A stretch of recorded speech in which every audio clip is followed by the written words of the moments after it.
ወሳኝ ነጥቦች በሚል ርዕስ ከናንተ ውድ አባት እናቶች ጋር ወንድሞች እህቶች ጋር ቆይታ አደርጋለሁ። አምስት ወሳኝ ነጥቦች ምንድናቸው? እነዚህ አምስት ወሳኝ ነጥቦች ረሱል አለይሂ ሰላቱ ወሰላም በሐዲሳቸው የገለጹት በህይወታችን ላይ ብቅ ጥልቅ ጥፍት የሚሉ ዛሬ የምናገኛቸው ነገ ልናጣቸው የምንችላቸው ነገር ግን ባገኘናቸው አጋጣሚ ፉርሳ እድል ላይ ግን መጠቀም እንዳለብን የአላህ መልእክተኛ ነብዩ አለይሂ ሰላቱ ወሰላም በሐዲሳቸው የጠቆሙን ሐዲስ ነው። አምስቱ ወሳኝ ነጥቦች በሚል ርዕስ ፕሮግራሙ የተዘጋጀው ሐዲሱን ታላቁ ሰሃባ አብዱላህ ኢብኑ አባስ ያስተላለፉት ነው። አብዱላህ ኢብኑ አባስ የነብዩ አለይሂ ሰላቱ ወሰላም አጎት ልጅ ናቸው። ተርጁማኑል ቁርአን የቁርአን ፈሳሪው ቁርአንን ሲያብራሩ የነበሩ ረሱል ጋር ብዙ ዒልም የቀሰሙ ነብዩ ዱዓ ያደረጉላቸው ታላቅ ሰሃባ ናቸው አብዱላህ ኢብኑ አባስ። እሳቸው ባስተላለፉት ሐዲስ ምን ይላሉ? አን ኢብኑ አባስ أن رسول الله صلى الله عليه وسلم قال لرجل وهو يعظه رسول عليه الصلاة والسلام لأند سو سيمكرو إن تمرت زارينيا ጋር ደረሰው ነብዩ ሰለላሁ ዐለይሂ ወሰለም ሰዎችን ምክር ሲሰጡ የሰዎችን ማንነት ካነበቡ ካጠኑ በኋላ የሚስማማቸውን ከነሱ ጋር የሚሄደው ምክሩን ሲሏቸው አንደኛውን አትቆጣ አንደኛውን እንደዚህ አብዛ ይሄን አድርግ እንዲያድርግ ይያሉ የተለያዩ ምክር ለሰሃቦቻቸው ይሰጣሉ።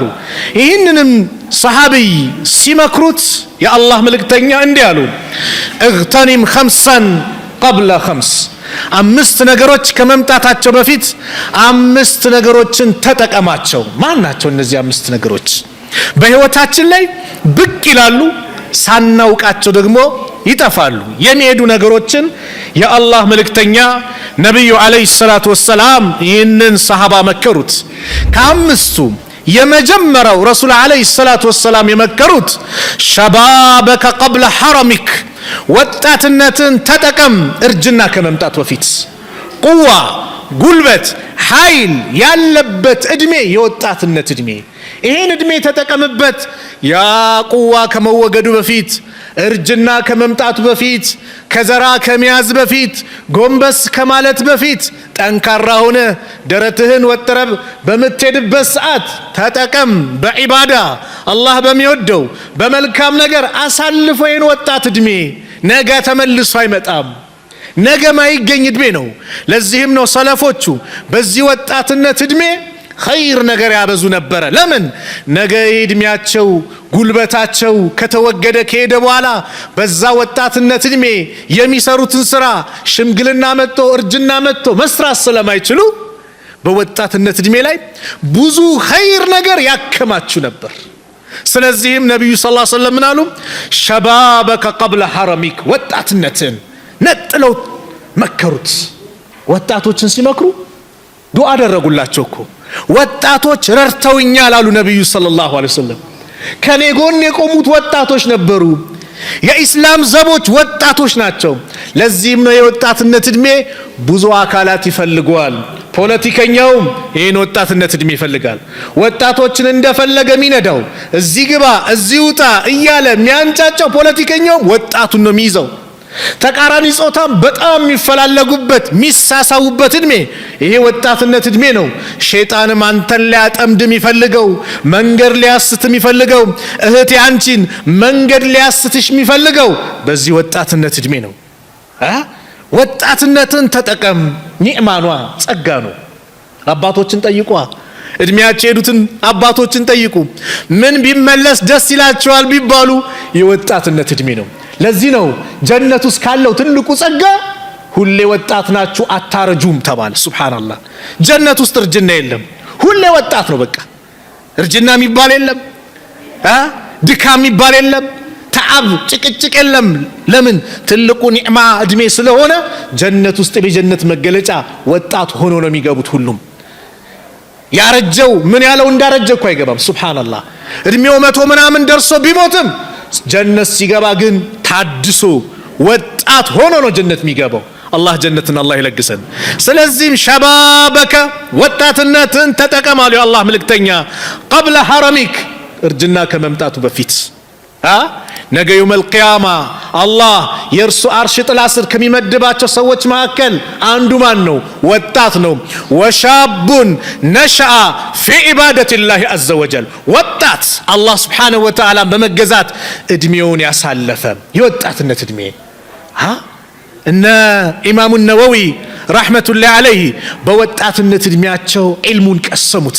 ኢማሙ ነወዊ ዱንያን ለቀው ወደ አኺራ ሲሄዱ እድሜያቸው 45 ነበር። አላገቡም። ኢማሙ ነወዊ ዛሬ በየመስጊዱ የሚቀራው ሪያዱ ሷሊሂን ኪታብ 40 ሐዲስ ተብሎ የሚቀራው ሶሂህ ሙስሊምን ሸርህ ያደረጉት ሌሎችም የአኽላቅ የአዝካር ብዙ ኪታብ ያላቸው ኢማሙ ነወዊ ሚስት የላቸው ልጅ የላቸው ገና በጠዋቱ ነበር ወደ አኺራ በ45 ዓመታቸው ነው የሞቱት። ግን ዛሬ ዱንያ ላይ ያለው በአጠቃላይ መስጊድ ላይ የተሰባሰበው ዒልም የሚቀራው የእሳቸው ልጅ ነው። ዒልማቸውን ኪታባቸውን በቀራው ቁጥር አጅሩ ይጻፍላቸዋል። ሲያስታውሳቸው ኢማሙ ነወዊ ረሕመቱላሂ ዐለይሂ አላህ ይዘንላቸው እያለ ዱዓ ያደርጋል። የልጅ እኮ ሀብት አንዱ ይሄ ነው። አንተ ከሞትክ በኋላ አንቺ ከሞትሽ በኋላ የሚያስታውስህ ሷሊ ልጅ ትቶ መሄድ ነው ትልቁ ሀብት። ኢማሙ ነወዊ ለዚህ አልታደሉም። ልጅ ሚስት የላቸውም። ነገር ግን መስጊድ የገባ ኪታብ የሚቀራ በአጠቃላይ ዓለም ላይ ዛሬ ከቁርአን ቀጥሎ ትልቁ የሚቀራው ኪታብ ሪያዱ ሷሊሂን ነው። በየመስጊዱ አለ። ሁሉም ያስታውሳቸዋል። በወጣትነት አከማቹት። ዑሳማ ኢብኑ ዘይድ እድሜው 18 ሆኖ እኮ ወጣት ሆኖ ነብዩ ሰለላሁ ዐለይሂ ወሰለም አቡበከር ዑመር ያሉ የአንድ የጦር ዘመቻ ላይ መሪ አድርገው ላኩት። አንተ ይሄ ወጣትነት እድሜ በመልካም ነገር አላህን በሚያስደስት ዛሬ ያከማቸው ዛሬ ያጠራቀምከው በዚህ ወጣትነት እድሜ ምንም ነገር ሳይሸነግልህ ያሳለፍከው ነገር ነገ ይጠቅመሃል። ነገ መዝገብ ይከፈታል። ጡባ አሉ ነብዩ ሰለላሁ ዐለይሂ ወሰለም። ጡባ ጀነት ተረጋገጠችለት። ጀነት ውስጥ ያለን ጸጋ አገኘ። ለማን ማን ነው እሱ ከተባለ መጽሐፉ ላይ መዝገቡ ላይ ብዙ እስቲግፋርን የያዘ ያገኘ። አንተ ወጣት ላይ ይህ ወጣትነት እድሜ ተቃራኒ ጾታ አለ። ዛሬ ወጣቱ በቲክቶኩም በፌስቡኩም በዩቲዩብም በሉት በተለያዩ ሶሻል ሚዲያ ባሉት ነገር ላይ ይሳሳባል። በፊት እግር ደክሞ ደብዳቤ ይዞ የሆነ ነገር ሐራም ላይ ለመውደቅ ራሱ ተአብ ነበሯ። ዛሬ አላህ ይጠብቀን።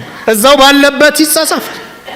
እዛው ባለበት በቲክቶኩም በምኑ የሚገናኝበት ፊት ለፊት ከፈለገ ቪዲዮ እየታየ አላህ ይሄ ወጣትነትን ተቋቋመው። አላህ ፈረጃውን እስኪያመጣልህ አላህ መልካም ነገር እስኪያመጣ ተቋቋመው። ተጠቅመ ሂድበት። ኸይር ነገር ሰርተ ሂድበት።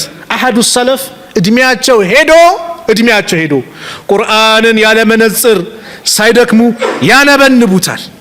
ምንድነው ሚስጥሩ ሲባሉ በወጣትነት እድሜ ጠበቅኩት አላህን ጠበቀልኝ አሉ። አያችሁ ወጣቶኛ አላህን ባዘዘኝ ቦታ ተገኘው፣ በከለከለኝ ቦታ ተከለከልኩ። አሁን አላህ አፍያውን ቁዋውን ሰጠኝ። ወጣትነት ኸይር ነገር ምን ሰራበት ወጣት ነህ። የመስጊድ የሆነ የሚሰራ አለ ሲባል ጉልበትን ተጠቀም። ቦሎኬት አለ ሲባል ዛሬ ስራ ተሸከም። ቀብር ላይ የሆነ የሚጸዳ ምን ነገር አለ ሲባል እዛም ሂድ። መልካም ቦታ ላይ ዳዕዋ አለ ሲባል ይሄ ወጣትነትን ጉልበትን ተጠቀም። ወደ መስጊድ ሩጥበት። ነገር እርጅና መጥቶ መስጊድ መንቀሳቀስ በሚያቀትብህ ሰዓት አላህ መስጊድ መተ እንደሰገድክ መስጊድ መተ ዳዕዋ እንዳዳመጥክ ይጽፍልሃል። ለምን ያዘ ይዞህ ነው በእርጅና ሰዓት ላይ። በዛ ሰዓት መልካም ስለነበር አላህ የመልካሞችም እንዳሚያጠፋ አይደለም። ስለዚህ ነብዩ ሰለላሁ ዐለይሂ ወሰለም ይህንን ሰሃባ ሲመክሩት የመጀመሪያው ወጣትነት። ስለዚህ ወጣት በሰላት ላይ ጠንካራውን ለፍስፍሳቱን ረመዳን መጣ ሲባል ተራዊን የሽማግሌ ሰላት ብላ አታስበው። ሽማግሌው ጠንከር ብሎ ሲሰግድ ምን ሲል አንተ ወጣት ደከመኝ ብለህ መውጣት አታስብ። በተራዊውም በተለያዩ ዒባዳ ወጣትነትህን። አላህ ደግሞ ገንዘብ ለግሶ ከሆነ ይህ ወጣትነት እድሜ ሳይሄድ ሐጁም ሂድበት፣ ዑምራውንም ተመላለስበት፣ ኸይር ቦታ ተንቀሳቀስበት። ጉልበት ኖሮ ስትንቀሳቀስ ይጣፍጣል፣ ያስደስታል። ስለዚህም ረሱል አለይሂ ሰላቱ ወሰላም የመጀመሪያውን የወጣትነት እድሜን አሉ ትልቅ ኒዕማ ነውና ቁዋ ጉልበት ያለበት ነው፣ ኸይር ነገር ያለበት ነው። ወላጅህን በመንከባከብ ተጠቀምበት ወጣትነትህን። ወጣት ሆነ እናት አባትህን ተንከባከብ፣ አስደስታቸው። ነገ ሸማግሌ ስትሆን አላህ ላንተም ልጅ ሰጥቶ ያስደስትሃል። ሱብሃንአላህ። ዱንያ ላይ በወላጆች ጉዳይ ላይ ብዙ ቦታ አውርቼዋለሁ። ምንዳው እዚሁ ይመጣል፣ ቅጣቱም ይሁን ምንዳው። እናት አባቱን የሚንከባከብ አላህ በዱንያ ነው የሚከፍለው፣ አኼራም ትልቅ ስጦታ አለው።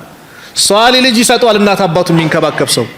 ነገ አባዬ ብሎ የሚንከባከብ ጀርባውን ሚያሽ ምን ሚል ልጅ አላህ ይለግሷል። ሼባው መጣ አይልም። ስለዚህ ይሄ ወጣትነት እድሜ ወላጆች በህይወት ያሏችሁ ተጠቀሙባቸው፣ የሄዱባችሁም ደግሞ ዱዓ አድርጉላቸው፣ ኸይር ነገር እንዲያገኙ ልፉ ድከሙ። የመጀመሪያው የአላህ መልእክተኛ የመከሩት ምክር ነው። ሁለተኛው ነጥብ ወሲሐተከ ቀብለ ሰቀሚክ፣ ጤንነትን ተጠቀም በሽታ ከመምጣቱ በፊት። ጤንነት ኒዕማ ነው፣ ጸጋ ነው። አላወቅነውም ወላሂ አይደል? የጤናን ጸጋ አብዛኞቻችን አላወቅነውም። ጤናን ኸይር መሆኑን ከምንም በላይ የተሰጠ ስጦታ መሆኑን የሚያውቀው ወላሂ ጤናው የተነፈገ ጤናው የተወሰደበት ሰው። ለዚህ ነው የአላህ መልእክተኛ ነቢዩ ዓለይሂ ሰላቱ ወሰላም ኒዕመታኒ መግቡኑን ፊሂማ ከሲሩ ሚነናስ አሉ። ሁለት ኒዕማዎች ጸጋዎች አብዛኛው ሰዎች ይዘነጓቸዋል፣ ከነሱ ችላ ይላሉ አሉ። ማን? አሲሐቱ ወልፈራግ አሉ። ጤንነትና ፈራግ ትርፍ ጊዜ ነፃ ጊዜን አብዛኛው ሰው ይዘነጓል አሉ። ጤንነት ኒዕማ ነው። አሲሐቱ ታጁን አላ ሩኡሲል አሲሐ ላ ያዕሪፉሃ ኢላ አልመርዳ። ጤንነት ማለት በጤነኞች አናት ላይ ያለች ዘውድ ናት። ላ ያዕሪፉሃ ኢላ አልመርዳ፣ በሽተኛ እንጂ ማንም አያውቃትም። የታመመ ነው የአይንን ጥቅም የሚያውቀው አይኑ የተወሰደበት፣ የእግርን ጥቅም የሚያውቀው እግር የተወሰደበት፣ የአየር ማስገባት ማስወጣት ጥቅሙን የሚያውቀው የተያዘ ሐኪም ቤት ተኝቶ በኦክሲጅን የሚተነፍስ ምን ሚል ነው ጤና። ሱብሃንአላህ። እንደው አላህ አስከፍሎናል። በአላህ አንድ ብር ጠይቆናል። ስንት ዓመት፣ ስንት ደቂቃ፣ ስንት ሰዓት፣ ስንት ዘመን አየር እያስወጣን ጥሩን እያስገባን ማይስማማን አላህ የሰጠን የጠየቀን ገንዘብ አለ። ልክ ሐኪም ቤት ሲገባ ግን ኦክሲጅን ሲደረግ የሚከፈል ገንዘብ አለ። ሱብሃንአላህ። ጤና፣ ይህን ጤና ተጠቀም። የሰጠህን ጤና ተጠቀምበት። አፍያ በሆንክ ሰዓት ኢባዳ ላይ ጠንካራውን፣ አፍያ በሆንክ ሰዓት አላህ ጤናን ሙሉ ባደረገ ሰዓት ኸይር ነገር ላይ ተገኝ። አመስጋኝ ባሪያውን ያ አላህ ውለታ ነው እኮ ያለው። አለም ነጅዐል ለሁ አይነይን ወሊሳነን ወሸፈተይን ወሀደይናሁ ነጅደይን። ሁለት አይን አላደረግንለትም አለ አላህ። ወሊሳነን ምላስን፣ ወሸፈተይን ከናፍሮችን፣ ወሀደይናሁ ነጅደይን ወደ ሁለት አቅጣጫ አልመራነውም አለ አላህ። አይን ኒዕማ ነው። ና ሚሊየን ብር ይሰጣል አይን ይወሰድ ቢባል ሚስማማ አለ? የፈለገ ገንዘብ ይኑር፣ ጤና ከታወከ ደስታ ሙሉ አይሆንም። አንድ አባት የዛሬ 20 ምናምን ዓመት አንድ ያሉኝ ነገር ትዝ ይለኛል ሁልጊዜ። እኔ አሉ አላህ ጤናዬንና ገንዘቤን ባይወስድብኝ ኖሮ አሉ መስጊድ አልገባም ነበረ። ጥቅሙን ያወቅኩት የዛኔ ነው። ጤናዬን ሲወስድብኝ ከዚህ በላይም ደግሞ ነገ ተሸክሞኝ ቀብር ሊገቡ ነው። አላህ ደውል እየደወለ ነው፣ ማስጠንቀቂያ እየላከልኝ ነው። ገንዘቤንም ሲወስድብኝ መስጊድ ገባው፣ እንደው ኒዕማው ነው ለኔ አሉ። ከዛ በፊት ማላቀውም መስጊድ አወቅኩት። አልহামዱሊላህ ብለው እሳቸው በጠፋባቸው በመጣባቸው ሙሲባ ሳያማርሩ አላህን ማመስገን ጀመሩት። አንድ አባት ደግሞ ምን አሉኝ? እቺ አሁን አንድ ስጋ ያለች አሉ ጮማ ምናምን በጣም እወዳለሁ አሉ። በሁለት አጋጣሚ ግን ሳልበላት ቀረዋል። ሚስኪን ሆኜ መግዣ አጥቼ ያጣውታል ሳልበለው አሉት። ሀብት ሲመጣ ደግሞ ጤና የታወቀና ዶክተር ከለከለኛል እንዳትበላ ተባልኩ። አንዳንዴ ብሩ ይመጣና ይሄን ምግብ እንዳትበላ ይሄን እንዳትበላ አይባልም ይላል ዶክተር። ሱብሃንአላህ የጤና ኒዕማ ያ አላህ የወሰደበት ሰው ነው የሚያውቀው። ስለዚህ ምን ኒዳ በየቦታው ሆስፒታሎችን ዙር፣ የተኛውን ተመልከት፣ የዛኔ አልহামዱሊላህ በል። እኔ ብዙ ጊዜ እናገረዋለሁ። ዛሬ በሽታዎች በዝተዋል። የካንሰሩ የኩላሊቱ የምኑ ያ አላህ በዚህ በሽታ መጀመሪያ የታመሙት የተፈተኑትን አላህ ይፈውሳቸው፣ አላህ ያሽራቸው። ግን በአላህ እስቲ አንድ ነገር ትዝ ብሎናል። ሁሌኛ ጠዋት ተነስተን ፊታችንን ስንታጠብ በየጠዋት በየሆስፒታሉ ኩላሊቶቻቸውን የሚታጠቡ ስንት እህትና ወንድሞች አሉ፣ አላህ ይፈውሳቸው። ግን ይሄን አስተውሰናል። እኛ ግን የሆነ ነገር ሁሌ ማማረር ማልቀስ አረተው። አላህ አፊያ ዱንያን እኮ ሲገልጹት ነብዩ ሰለላሁ ዐለይሂ ወሰለም የቀን ጉርስን አላህ ከሰጠ አፊያን ከጠበቀልህ አካባቢን ሰላም ካደረገልህ ዱንያን ጠቅላላ ጨብጣታል አሉ። ሱብሃንአላህ ወሲሐተከ ቀብለ ሰቀሚክ ጤንነትን ተጠቀም በሽታ ከመምጣት በፊት። ስለዚህ ጤና ባለበት ሰዓት የጀማዓ ሰው ሁን። አዛን ሲጠራ ሙአዚኑ ሀያ አለ ሶላህ ሀያ አለ ልፈላህ ሲል ጥሪ ነው። ና ወደ መስጊድ ና ስገድ ጀማዓ። ስንትና ስንት ወንድም እህቶች አሉ፣ በተለይ ወንዶች መስጊድ አጠገብ ተሆኖ ሙአዚኑ በየጊዜ ሀያ አለ ሶላህ ኑ ወደ ሰላት፣ ሀያ አለ ልፈላህ ኑ ወደ መድህን ኑ ወደ ምትድኑበት ቦታ ተብሎ ጥሪ ሲያደርግ ባልሰማውንን ምናልፍ። አሁን እንጠቀም። በጤነኛ ሆነን የምንሰራው ኸይር ስራ ጥቅሙን ታውቃላችሁ። ልክ በሽታ መጥቶ አልጋ ላይ ስንተኛ አላህ በጤንነታችን ሆነን የሰራነውን ስራ አድርጎ ነው የሚጽፈው። ሐዲሱ እንደመጣው ስንትና ስንት ሰዎች አሉ ነብዩ ሰለላሁ ዐለይሂ ወሰለም ዑዙር ገጥሟቸው ከናንተ በንያ በሐሰብ ሸለቆውን ስትገቡ ተራራውን ስትወጡ ከናንተ ጋር ይሁኑ ችግርና ዑዙር የገጠማቸው አላህ ግን አጅሩን ይጽፍላቸዋል። ስለዚህ ጤንነት ኒዕማ ነው። አስታውሳ ምግብ በላህ ጠጣ አላህ ሚስማማውን ሰውነታችን ላይ ቁጭ አረገው። ማይስማማ ቆሻሻ ነው ብሎ ያስበውን ደግሞ ቀዳዳ አበጀለትና እንዲወገድ አላህ አደረገ። ከአላህ ውጪ የሚያደርግ ማን አለ? አለ። እስቲ አይነን ተመልክተው እንዴት እንዳስቀመጠው ያፍንጫህን የቅንድብህን አቀማመጥ የጆሮውን የጥርሶችን አቀማመጥ እንዴት ውብ አድርጎ እንደፈጠረ ለቀድ خلقنا الانسان في احسن تقويم አለ አላህ። ውብ አድርገን ፈጥረነው አላል። እናመስግን በጤናችን። ስለዚህ ጤነኛ በሆን ሰዓት የአላህ ባሪያ እንሁን፣ ኢባዳው ይመረን፣ አፊያ ሆነን አላህን ስንተዋወቅ ጭንቅሳት ሲመጣ አላህ ያቅን። ነብዩ ሰለላሁ ዐለይሂ ወሰለም አንድ ሐዲስ ሲመክሩን እኔ ብዙ ጊዜ የሚያጅበኝ አንድ ሐዲስ አለ። በተለይ ሁልጊዜም በመልካም ሰዓት ከአላህ ጋር መተዋወቅ፣ አፊያ ሆነን ከአላህ ጋር መተዋወቅ በጭንቅ ሰዓት አላህ እንዲያውቅህ እንዲደርስልህ ያደርጋል። ስለዚህ ሀብት ኖሮ ተዋወቀው፣ አፊያ ጉልበት ወጣት ሆነ ጤነኛ ሆነ ተዋወቀው አላህን። ጭንቀት ሲመጣ አላህ ይደርስልሃል። መን ሰረሁ አን የስተጂበ አላሁ ለሁ እንደ ሸዳኢድ በጭንቀት ሰዓት አላህ ዱዓውን እንዲቀበለው የፈለገ ሰው ፈልዩክሲር ዱዓ ፊ ረኻ ረኻ ሰላም ጤና በሆነበት ሰዓት ላይ ዱዓን ያብዛ አሉ ነቢዩ ሰለላሁ ዐለይሂ ወሰለም። ዱዓን አብዛ። ለዚህ ነው አብደላህ ኢብኑ አባስን ቅድም ያልኳችሁን ሰሃባ ነቢዩ ዐለይሂ ሰላቱ ወሰላም ሲገስጹት ሲመክሩት አንድ ትልቅ ምክር መከሩት። ተዓረፍ ኢለላህ ከአላህ ጋር ተዋወቅ፣ ፊረኻ አሉት። በደስታ ሰዓት በአማኑ ሰዓት ከአላህ ጋር ተዋወቅ፣ በጭንቅ ሰዓት አላህ ያውቀሃል። አንድ ሁለት ምሳሌ ልስጣችሁ በደንብ እንድገለጽላችሁ። ነቢዩላህ ዩኑስ ዐለይሂ ሰላም የአላህ ባሪያ ናቸው፣ ነብይ ናቸው። አላህን በአማኑ ጊዜ ተዋወቁት፣ መልእክቱን አደረሱ። ህዝቦቻቸው የሚያደርሱባቸውን በደል ችለው ምን ብለው ተቋቋሙ? ምን አሉ? መከራ ሲደርስባቸው ወደ ማን ተጣሩ? ወደ አላህ። አላህ ሱረቱ አንቢያ ላይ እንዳነሳው እንደዚሁም በሌሎች የቁርአን አንቀጽ ላይ እንደተነሱት ዩኑስ ዐለይሂ ሰላም ከህዝቦቻቸው ተቆጥተው አገር ለቀው ሲሄዱ እዛው መርከብ ላይ ተጭነው ሲሄዱ መርከቢቷ ወደ ቀኝ ወደ ግራ መናወጥ ጀመረች። የዚህ ሰዓት ሰዎች በተለምደዋልና ይሄ ባሪያውን ጌታውን ሸሽቶ አምጾ የመጣ ባሪያ አለ፣ እሱ ካልወጣ በቃ መጥፋታችን ነው አሉ። ማንም ዩኑስ ነው ብሎ የገመተ የለም። እጣ እናውጣ አሉ። ሲወጣ ነብዩላህ ዩኑስ ላይ ይወጣል።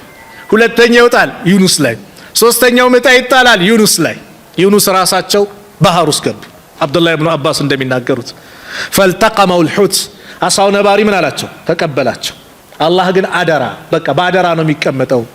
አጥንቱን እንዳትኮረሻሽም ስጋውን እንዳትበላ ነው በቃ መልእክት ነው። አሳ ነባሪ ማለት አንድ የላይኛውና የታችኛውን ጥርሱ ካገናኘ ዱቄት ነው የሚያደርገው።